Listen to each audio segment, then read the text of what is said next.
누가복음 13장 우리 6절에서 9절까지 말씀 함께 교독하도록 하겠습니다. 제가 먼저 읽겠습니다. 이에 비유로 말씀하시되 한 사람이 포도원에 무화과 나무를 심은 것이 있더니 와서 그 열매를 구하였으나 얻지 못한지라.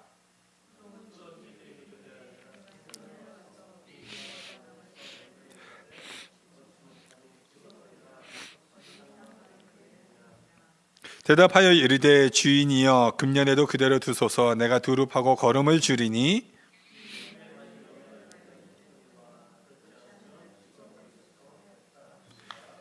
아멘. 열매 맺지 못한 무화과 나무라는 제목으로 하나님 말씀 함께 증거합니다.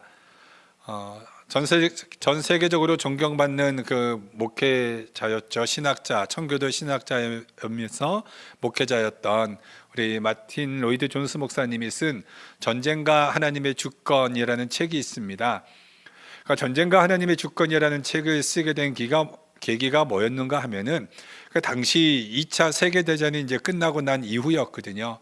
그때 이제 성도들이 로이드 존스 목사님을 찾아와서 지금 제2차 세계대전이 일어났을 때 그 독일과 영국이 전쟁을 할 때 당시 수상은 처칠이었고, 처칠은 이제 온 영국 국민들에게 이제 정오에 사이렌이 울리게 되면은 전부 다 하나님 앞에 기도를 요청했거든요. 그랬을 때 독일은 루터교 아닙니까? 기독교 국가죠. 그럼 독일은 독일 나름대로 하나님 앞에 기도했을 거고, 우리는 또 하나님께 기도했는데 하나님은 누구의 기도를 들으실까요? 그러니까 이 질문 앞에 쓴 책이 전쟁과 하나님의 주권이라는 책이었습니다.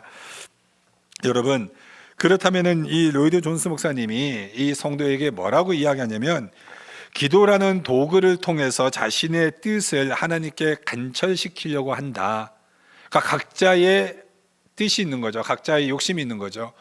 그러니까 독일은 독일대로 전쟁에서 승리하게 해달라고 하고, 영국은 영국대로 전쟁에서 승리하게 해달라고 하고, 그러니까 각자 우리가 기도라는 이 거룩한 이 도구가 있는데, 이 기도라는 거룩한 도구를 무엇으로 쓰냐면 자신의 욕망을 이루기 위해서 쓴다라는 겁니다.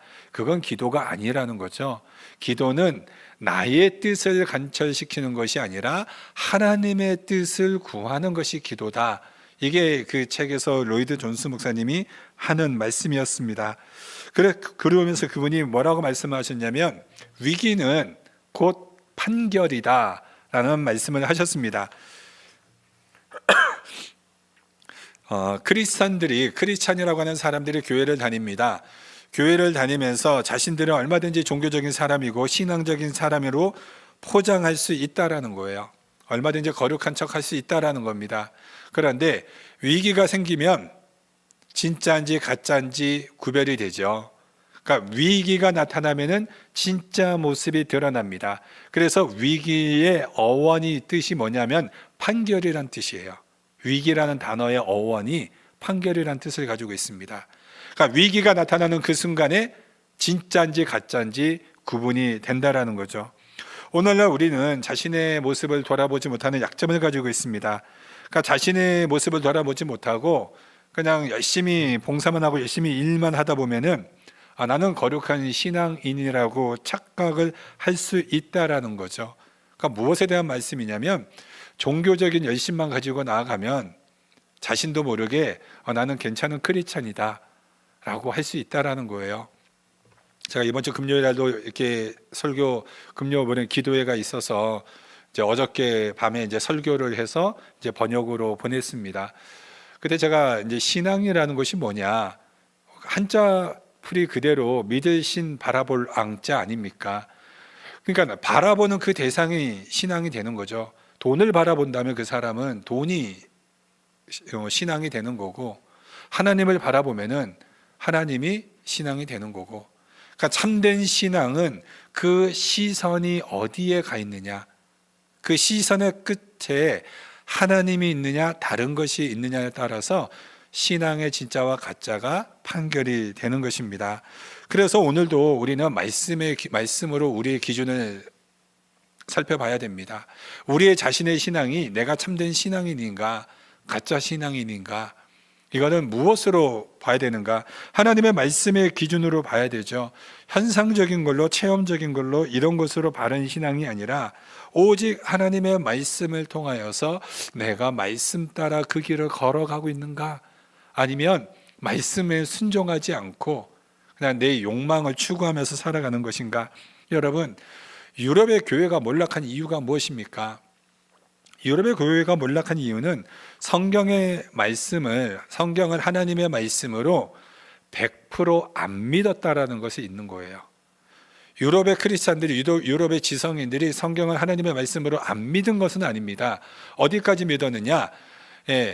7, 80%만 믿은 거예요. 성경 안에 있는 기적, 초자연적인 역사, 이런 것은 믿지 않았죠.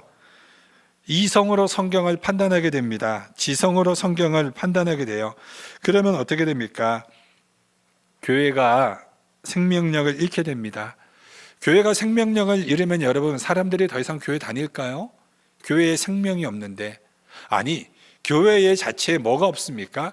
하나님의 임재가 없는 거 아닙니까? 우리가 성전 아닙니까? 우리 몸이 거룩한 성전인데, 성전이 모여서, 우리가 모여서 이것이 교회라고 되는 것이고, 이 교회에 하나님이 임재하는 거 아닙니까? 우리의 성전에, 우리의 심령에 하나님이 임재하는 거 아닙니까? 그런데 하나님의 말씀을 믿지 않는 사람들, 하나님의 말씀에 순종하지 않고 의구심을 갖는 사람들이 모여서 그 예배를 드리면 하나님의 임재가 없고 생명력이 없으면 다니다가 다 떠나가게 되죠. 그러다가 유럽 교회가 멸망하게 된 거 아닙니까? 그래서 사람들이 떠나가니까는 교회가 어떻게 합니까? 떠나간 사람들을 불러 모아야 되니까 이제 교회에 이제 성공이라는, 성장이라는, 기복이라는 이 사상들을 막 집어넣게 되는 거죠. 그래서 설교의 심리학도 막 집어넣고 여러 가지 막 세상적인 성공 마케팅도 집어넣고, 제가 신대원에서 설교학을 공부할 때 미국에서는 도대체 이게 어느 지역인지는 모르겠는데, 제가 그때는 미국에 올 거라는 꿈도 안 꾸고 있었기 때문에 그때 좀 알아둘 걸 그랬어요. 어느 교회인지. 목사님이 등장할 때 말 타고 등장해요. 아마 그래서 텍사스 쪽이 아닐까 싶은데, 정말로 목사님이 말을 타고 카우보이 모자를 쓰고 나중에 이 성도들이 있는 곳에 불을 붙여요. 동그랗게. 그리고 거기를 통과해요. 그러면 성도들이 막 박수치고. 이게 교회입니까? 이거는 서커스죠.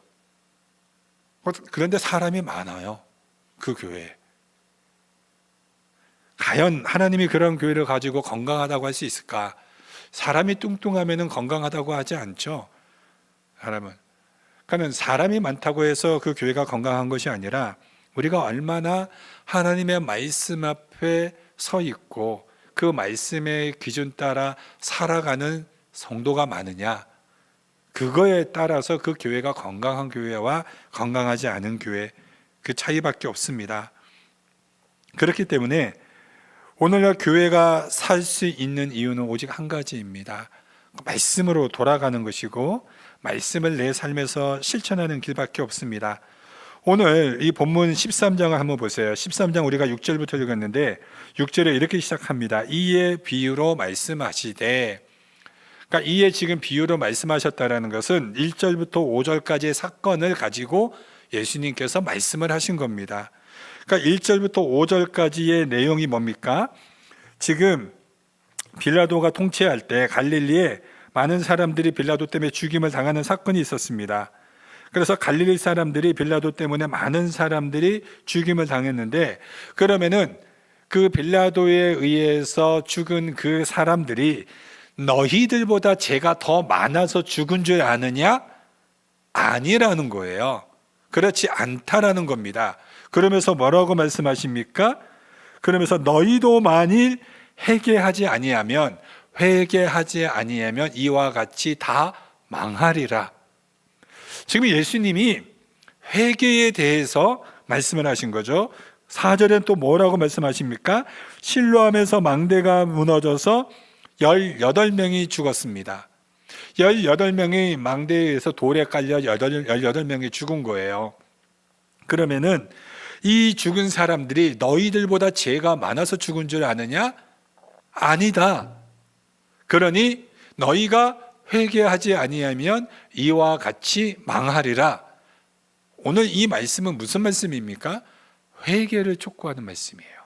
회개하는 거. 그래서 오늘 예수님이 6절에 이의 비유로 말씀하시되 이 열매 맺지 못한 무화과 나무는 회개하지 않으면 너희는 이와 같이 하나님 앞에 버림을 당할 것이다. 지금 이 경고의 말씀, 심판의 말씀을 지금 하고 있는 겁니다. 그러니까 왜 이 말씀을 하냐면 당시 유대인들은 잘못된 생각을 가지고 있었습니다. 뭐가 있었냐면 죄가 유전된다고 믿었어요. 그래서 이것이 요한복음에 보면은 실로암 소경에 대해서도 나오는 이야기인데 사람이 사고를 당해서 죽었다. 그러면 어떻게 생각하냐면 저 사람이 죄가 있거나 저희 부모가 죄가 있나 보다. 그래서 그 죄가 그렇게 유전돼서 저렇게 하나님의 심판으로 죽었나 보다. 이렇게 생각하는 거죠. 이게 당시 유대인들이 가지고 있는 생각이었습니다.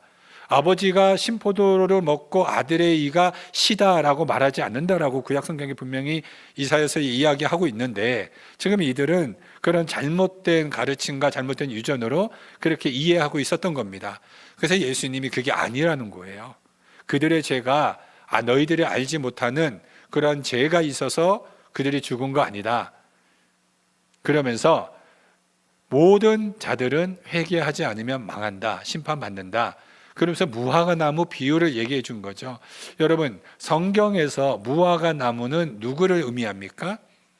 이스라엘 백성들을 의미해요. 이스라엘 백성들이 무화과 나무입니다. 그 나무를 심었어요. 이 주인이 이제 종을 통해서 그 무화과 나무를 심었습니다. 여러분, 무화과 나무를 심은 이유가 뭡니까? 심은 이유는 열매를 맺는 게 목적이죠. 그러니까 무화과라는 게 뭐냐면 보통 이게 뭐 복숭아 열매를 맺으려면은 먼저 뭐가 핍니까? 복숭아 꽃이 피죠. 복사꽃이 핍니다. 사과가 하려면은 사과 꽃이 먼저 피는 거죠. 그러니까 꽃이 피고 그 다음에 이제 꿀벌들이 날아다니면서 이제 뭐 암술하고 이렇게 막 꽃가루 씨를 뿌리면서 자연적으로 이렇게 수정을 해가지고 열매를 맺게 하지 않습니까? 그런데 무화과 나무는 참 신기한 게 꽃이 피지 않고 열매 맺는 게 이게 무화과죠. 그러니까 무화과라는 게 꽃이 피지 않는다라는 거예요. 그러니까 무화과는 종종 드셔보셨죠, 여러분? 잘 익은 무화과는 맛있어요. 근데 이게 지금 이스라엘 백성들을 상징하는 이 과일나무가 무화과입니다. 이 마태복음에는 아직 열매 맺지 않는 시기에 잎사귀만 푸르른 그 시기에 예수님께서 무화과 나무를 저주하신 사건이 있습니다. 그래서 무화과 나무가 말라 죽었습니다. 일맥상통하는 그런 의미를 가지고 있어요. 이게 다 이스라엘 백성들인데 뭐냐면은 그러니까 잎사귀만 푸르르고 열매가 없다. 그러니까는 말만 번지르르 하지 그 말씀 앞에 순종함이 없다라는 거예요. 지금 오늘도 이 부분을 이야기하는 겁니다. 열매를 맺어야 되는데 열매를 맺지 않습니다. 3년을 기다렸습니다. 3년은 성경에서 3은 하늘의 숫자죠. 하늘의 숫자이기 때문에 하늘의 숫자 3, 땅의 숫자 4, 하늘과 땅이 합쳐져서 7, 그래서 7의 완전 숫자 아닙니까? 그러니까 하늘의 숫자 3인데 3년을 기다렸다는 것은 하늘의 뜻에서는 온전히 그 시간을 기다렸는데도 열매 맺지 않으니까 주인이 어떻게 합니까? 자, 왜 땅만 버리느냐? 찍어 버리라. 그러니까 하나님의 최후의 심판을 말씀을 하시는 거죠. 그런데 청지기가 뭐라고 이야기합니까? 여기서 청지기는 누굽니까? 예수님이죠. 그러니까 예수님께서 1년만 더 기다려 달라고 합니다. 1년 후에도 열매가 없다면 그때 찍어 버리소서 합니다. 자, 이게 이 비유가 예수님의 궁극적인 비유죠. 하나님의 심판이 있다라는 것입니다. 오늘날 우리들이 천국과 지옥에 대해서 제가 믿음에 대해서 히브리서 11장 얘기하면서 그동안 하지 않았던 참 천국과 지옥 얘기 제일 많이 했던 것 같아요. 그렇죠? 우리가 너무 천국과 지옥에 대해서 망각하고 살아갑니다. 근데 여러분, 우리가 하나님이 이 땅에 심판주로, 예수님이 이 땅에 심판주로 오신다라는 것을 여러분 믿으세요? 우리가 예수님이 이 땅에 심판주로 오십니다. 공의로 판단하러 오세요. 공의로 판단을 하십니다. 그런데 우리는 그것을 망각하고 뭐 이 땅에서 우리가 잘 먹고 잘 살면 되지, 그걸 생각하는데 그런 삶에는 절대로 생명력이 나타나지 않습니다. 여러분, 믿음이 무엇입니까? 믿음은 추상적이지 않아요. 믿음은 구체적입니다. 히브리서 11장의 마지막 부분에는 믿음 있는 성도들이 이름을 거론하지 않죠. 구약의 이름을 거론하다가 마지막에는 이름을 거론하지 않고 목배임을 당한 자, 순교당한 자들, 피 흘린 자들에 대해서 나열을 하고 있죠. 요한계시록에서도 순교당한 자들을 얼마나 많이 기록하고 있습니까? 여러분, 믿음은 뭐예요? 믿음은 구체적이고 우리의 삶에 드러날 수밖에 없습니다. 그렇기 때문에 우리는 누가 믿음이 있는가, 누가 믿음이 없는가 알 수밖에 없습니다. 그렇기 때문에 정말 나는 믿음 있는 삶인가, 나는 믿음의 열매가 맺혀지고 있는 그러한 신앙의 삶을 살고 있는가, 하나님의 말씀으로 우리 자신을 돌아봐야 되죠. 돌아봤는데 믿음의 열매가 없다라는 것을 알게 됐습니다. 나는 무화과인데 열매가 없습니다. 그래서 1년만 더 기다려 달라고 합니다. 그리고 땅을 두루 파고 거름을 준다라고 합니다. 여러분, 땅을 두루 파는 거, 땅을 왜 팝니까? 이제 물론 거름을 주기 위해서 땅을 파는 거예요. 여기서 거름은요, 하나님의 말씀을 의미해요. 거름은. 그러니까 여러분, 거름이 이게 좋습니까? 요즘 화단 관리할 시기예요. 그래서 막 거름 같은 거 사서 하단에 뿌리죠. 그러면 뿌리게 되면은 웬 온갖 똥파리들이 다 몰려들어요. 막 벌레들이. 그 냄새 맡고. 거름 하나도 향기롭지 않습니다. 냄새 고약합니다. 그렇죠. 이 거름이 하나님의 말씀이 그렇다는 거예요. 우리는 하나님의 말씀을 아주 고귀하고 뭐 이렇게 생각하는데, 우리가 하나님의 말씀을 배울 때, 새로운 것을 알 때는 너무나도 새로운 걸 알아가니까 기뻐해요. 너무 즐겁습니다. 근데 그 말씀대로 순종하는 거예요. 쉽습니까? 말씀을 내가 먹을 때는 달지만 그것이 내 배에서는 어떻게 된다고 그랬어요? 쓰다라고 그랬어요. 말씀을 배우는 것은 즐겁지만 그 말씀대로 순종하는 거에는요, 고통스럽습니다. 힘들어요. 그게 말씀이에요. 걸음입니다. 사람들이 냄새 난다고 회피합니다. 그런데 여러분, 이 걸음이 되려면은, 하나님의 말씀이 말씀으로 영양분을 주려면은 먼저 땅을 파야 되죠. 땅을 파야 돼요. 그 땅을 판다라는 의미가 뭡니까? 이게 마태복음 13장에 여러분, 이 씨 뿌리는 이 비유죠. 씨를 뿌릴 때 이스라엘은 한국처럼 땅을 다 갈아엎고, 그리고 씨를 그 가랑이 고랑을 파고 거기다가 뿌리지 않아요. 이스라엘은 씨를 뿌릴 때 하늘에다 씨를 흙 뿌립니다. 하늘에다가. 그러면 씨는 다 퍼져가요. 그냥 바람에 의해서. 그런데 씨는 뿌려졌는데 씨가 그는 곧바로 죽어버려요. 그럼 뭡니까? 그건 길가예요. 근데 조금 싹이 나다가 그 열기에 의해서 말라 죽어요. 알고 봤더니 그건 돌짝밭인 거죠. 이게 왜 뿌리냐면은 이스라엘 땅은 건기와 우기가 있기 때문에 비가 안 오면은 어디가 길가고 어디가 돌짝밭이고 어디가 가시덤불이고 옥토인지를 알지 못해요. 그러니까 그냥 흙 뿌리는 거예요. 그리고 좀 자라다 보니까 좀 자라요.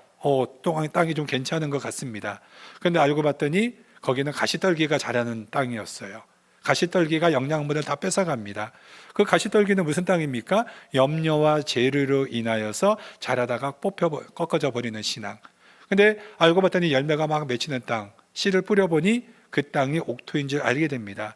무엇으로 그 땅을 구분합니까? 복음을 뿌려보면, 말씀을 뿌려보면 알게 되는 거죠. 땅을, 그럼 어떤 땅이 옥토입니까? 옥토는요, 갈아엎어진 땅이 아닙니까? 갈아엎어진 땅. 회개는 뭡니까? 회개는 내 영혼을 갈아엎는 거 아닙니까? 내 영혼을 갈아엎어야 하나님의 말씀이 가는 거죠. 여러분, 여러분의 영혼의 지성소가 어디입니까? 여러분의 영혼의 지성소가 말씀 아닙니까? 우리 안에 마음 아닙니까? 내 영혼의 지성소가. 근데 내 마음이 굳어져 버리면요, 강팍하면요, 하나님 말씀 들어가나요? 그럴 때는 그 말씀 다 튕겨져 나가요. 설교를 들어도 시험 들고요, 말 한마디에 꼬투리 잡고요, 그런데 말씀이 갈아엎어져 버리면, 땅을 두루 파서 갈아엎어져 버리면 심판의 메시지를 전해도 아멘으로 받고요, 순종하라고 하면은 아멘으로 받고 적극적으로 순종합니다. 그래서 먼저 땅을 파버리는 거예요. 그리고 거름을 뿌리죠. 거름을 뿌리면은 냄새가 고약하는데 시간이 흘러가면서 그 거름이 썩어지면서 거기서 수많은 미생물들이 나오죠. 그러면서 그게 그 나무의 뿌리에 들어가지 않습니까? 그러니까 영양분을 받게 되는 거죠. 그렇기 때문에 여러분, 그리스도인들은 하나님의 말씀으로만 그 영양분을 받는 거예요. 그 말씀의 영양분으로 받기 위해서 우리가 무엇이 필요합니까? 회개가 필요해요. 하나님의 말씀을 말씀답게 순종하기 위해서 나의 모습을 돌아보면서 끊임없이 회개하는, 정결하고 거룩하게 만드는 그런 땅을 갈아엎는, 그리고 하나님의 말씀으로 심겨져야 됩니다. 그 말씀으로 내가 온전하게 있어야 그것이 내 영혼에 열매 맺는 삶을 살 수가 있습니다. 여러분, 은혜가 어디에 있습니까? 은혜는 하나님의 말씀이 선포되어지는 그 말씀이 있는 곳에 하나님의 은혜가 있습니다.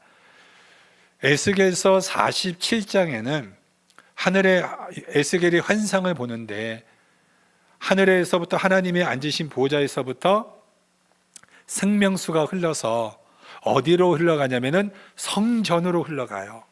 성전으로 흘러서 그 물이 흘러서 어디로 흘러가냐면 아라바 바다로 흘러 들어갑니다.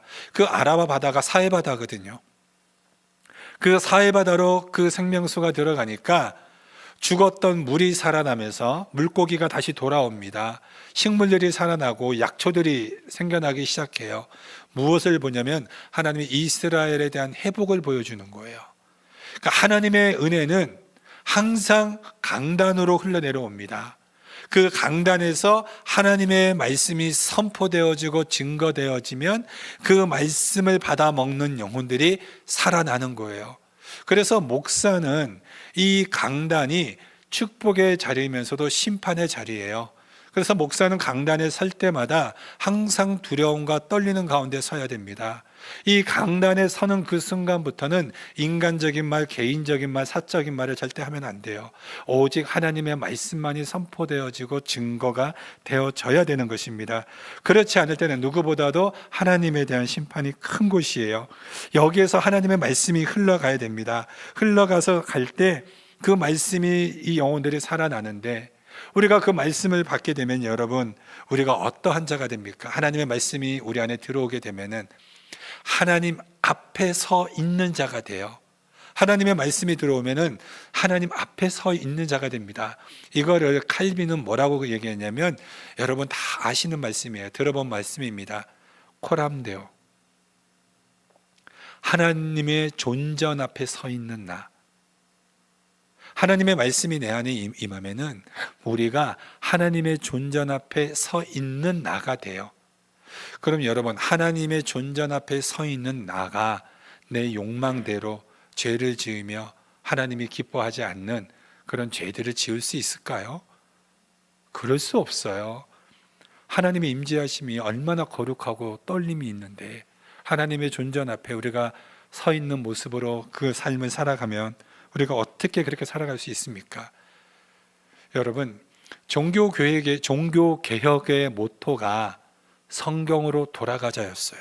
성경으로 돌아가자. 중세는 다 하나님의 말씀을 떠나 있었고 형식만 남아 있었거든요.